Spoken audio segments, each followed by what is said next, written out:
trigonométrie en seconde, l'essentiel du cours, de ce qu'il faut savoir. La trigonométrie, on a commencé à voir ça au collège.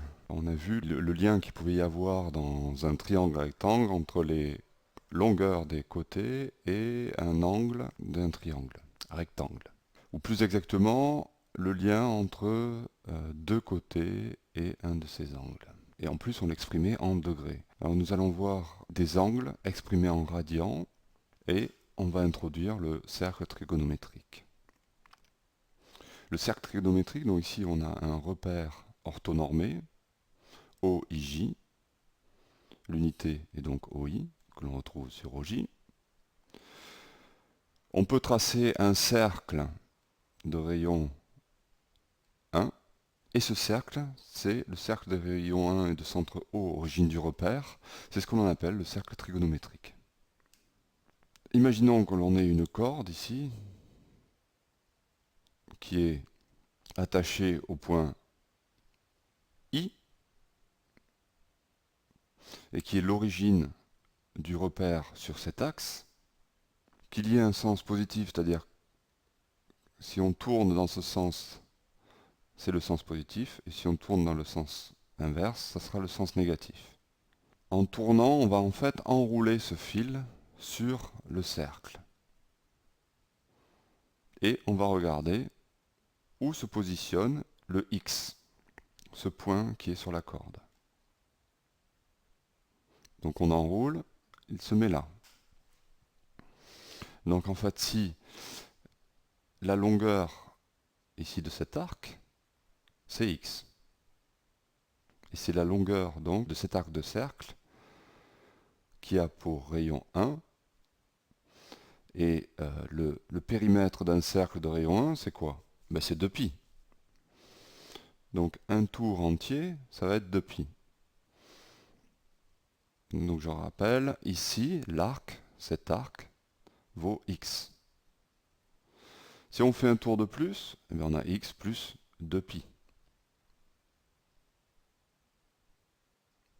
Un autre tour, x plus 4π. Et si on fait donc de ce point x, une fois qu'on a posé là, on tient par exemple la corde ici avec le doigt et qu'on revient en arrière, c'est-à-dire qu'on va tourner dans le sens négatif, et qu'on fait un tour, on revient au même point,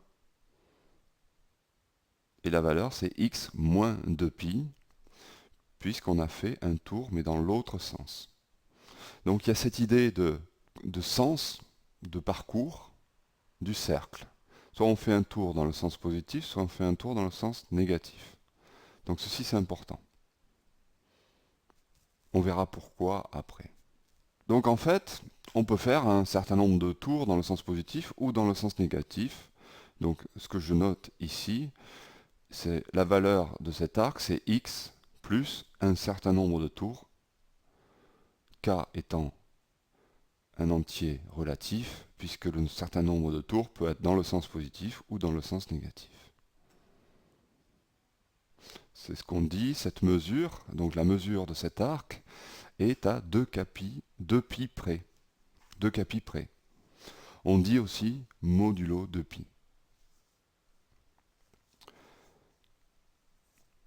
Donc le point sur le cercle qui correspond donc à la mesure x, on va l'appeler le point M.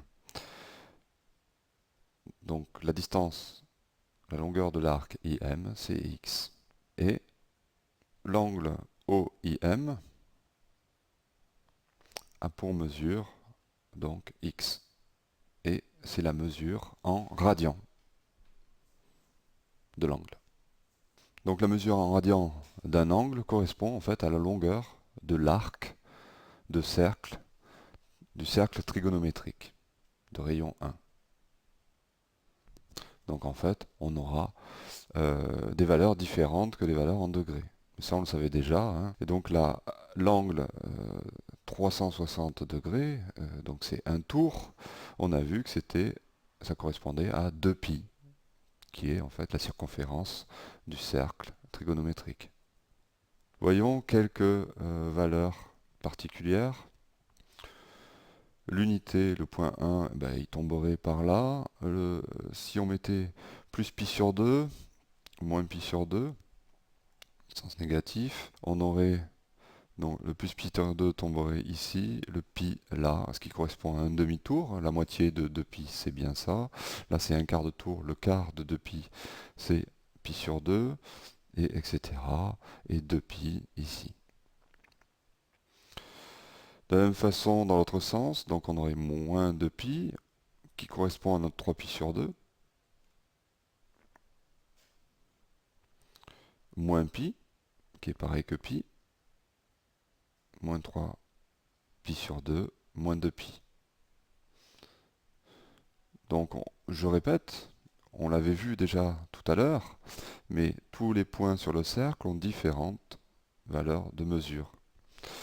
Tout dépend dans quel sens on tourne, hein. On fait tourner la corde ici pour aller jusqu'au point. Et moins 3pi sur 2, voilà, toutes les valeurs possibles, c'est pi sur 2 plus k de pi. Et par exemple, moins 3pi sur 2, c'est pi sur 2 moins 2pi. K est égal à moins 1. Là, ici, pareil, moins pi, c'est en fait, on pourrait l'obtenir à partir de pi en faisant un tour complet, mais dans l'autre sens.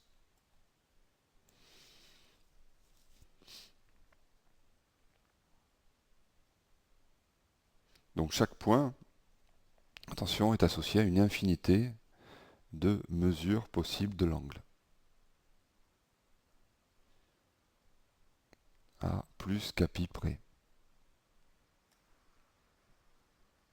Alors voyons maintenant ce qu'il en est du cosinus et du sinus d'un nombre. Eh bien ce nombre, ça va être x, correspond donc à la longueur de l'arc ici, et il peut prendre n'importe quelle valeur, on l'a vu, puisque c'est en fait l'abscisse sur une droite ici sur la corde. Donc x prend n'importe quelle valeur réelle. On a associé donc ce point M, qui est un point du cercle trigonométrique. Qu'est-ce que c'est que le cosinus? Le cosinus, en fait, ça va être l'abscisse de ce point et le sinus, l'ordonnée. Donc c'est simple, c'est juste abscisse et ordonnée. Si on prend le point mx à un autre endroit, ben c'est pareil, hein, l'abscisse c'est le cosinus et l'ordonnée c'est le sinus. Donc voilà. Dans le cas du quart de cercle d'un angle aigu, compris entre 0 et pi sur 2. Donc on a cette figure, le cosinus abscisse, le sinus ordonnée. Ici, on a un rayon 1, évidemment, puisque m est sur le cercle trigonométrique, donc le rayon, la distance OM est égale au rayon, c'est-à-dire 1, puisque c'est le rayon du cercle trigonométrique. Et on a cette figure avec des angles droits, évidemment, puisque c'est un repère orthonormé, donc orthogonal, et donc on a un rectangle ici. Mais si on remarque que cette longueur, on la retrouve ici, donc on a le sinus, on retrouve le sinus ici, c'est un triangle rectangle, et on va pouvoir, dans ce triangle rectangle en N, dans le triangle ONM, déterminer que le cosinus de l'angle NOM est ON sur OM, donc on a cosinus x sur 1. Donc cosinus ONM est égal à cosinus x. Qu'est-ce que l'on conclut de cette égalité? Bien, c'est que cosinus de l'angle, ou le cosinus de cette valeur x, ben c'est pareil. Pareil pour le sinus. Alors voyons les propriétés. Le cosinus est compris entre moins 1 et 1. Évidemment, c'est l'abscisse d'un point M du cercle, l'abscisse ne peut pas dépasser donc le cercle, et en effet ça va de moins 1 à 1 puisque c'est un cercle trigonométrique de rayon 1. Toujours pareil. Pour le cosinus et le sinus, évidemment, ça va être pareil dans ce sens-là. Donc ça, ce sont des choses à retenir, à faire attention, qui permettront, quand on est dans un calcul, de vérifier la cohérence. Si on a un cosinus qui est plus grand que 1, ou plus petit que moins 1, mais on pourra dire qu'il y a un problème dans notre calcul. Et la même chose qu'au collège, ici on se retrouve donc avec un angle droit, et on a, grâce au théorème de Pythagore, toujours cette relation. Donc quelle que soit la position du point M. Enfin, quelques valeurs remarquables. Ici, on a les angles 30 degrés en bleu, en vert 60 degrés, et là 45 degrés. Donc on va voir à quelle valeur en radians cela correspond. Ici on a pi sur 2 en gros, hein, puisque c'est un quart de cercle, c'est 2pi, je répète, divisé par 4. Ici, donc ça va correspondre à pi sur 3. En effet, 60, c'est 360 degrés, un tour, divisé par 6. Et 2pi divisé par 6 fait pi sur 3. Ça, c'est pi sur 4, 45 degrés, c'est la moitié de 90, c'est la moitié donc de pi sur 2, c'est pi sur 4. 30, c'est la moitié de pi sur 3, donc c'est pi sur 6. Et ici, c'est 0 radian, qui correspond au 0 degré.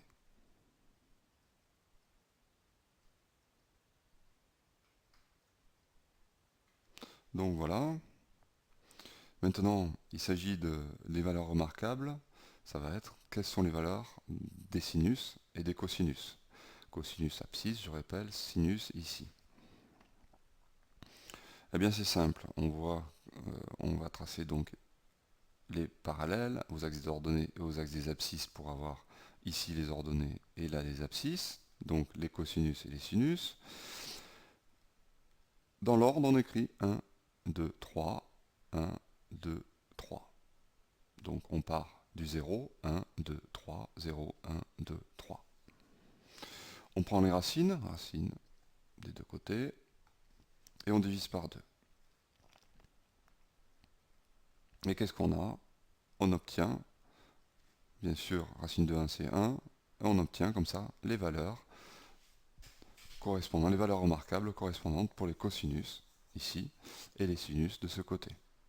Par exemple, le cosinus de pi sur 3, ça vaut 1,5. Le sinus de pi sur 3 vaut racine de 3 sur 2. Et il y a une symétrie, on voit que le racine de 3 sur 2, on le retrouve là, et il devient le cosinus de pi sur 6. Bon. Donc à retrouver, c'est assez simple, il suffit de respecter l'ordre, 0, 1, 2, 3, 0, 1, 2, 3. Et donc ça c'est quelque chose, ce quart de cercle, les valeurs remarquables de ce quart de cercle, c'est quelque chose qu'il faut facilement retrouver, facilement et rapidement, au brouillon. Donc il faut vous entraîner. Vous en aurez besoin jusqu'en terminale et même après.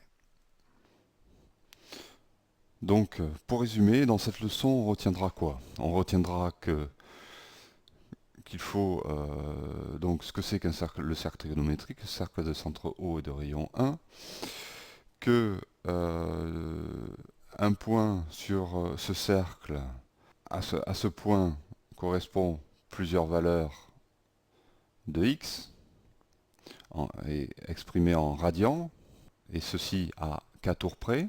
Donc il y a plusieurs mesures de l'angle x, de la valeur x ou de l'angle OIM, que le cosinus x c'est l'abscisse du point M, que le sinus x c'est l'ordonnée du point M dans le repère OIJ, Et enfin, ces valeurs remarquables qu'il faut retrouver absolument.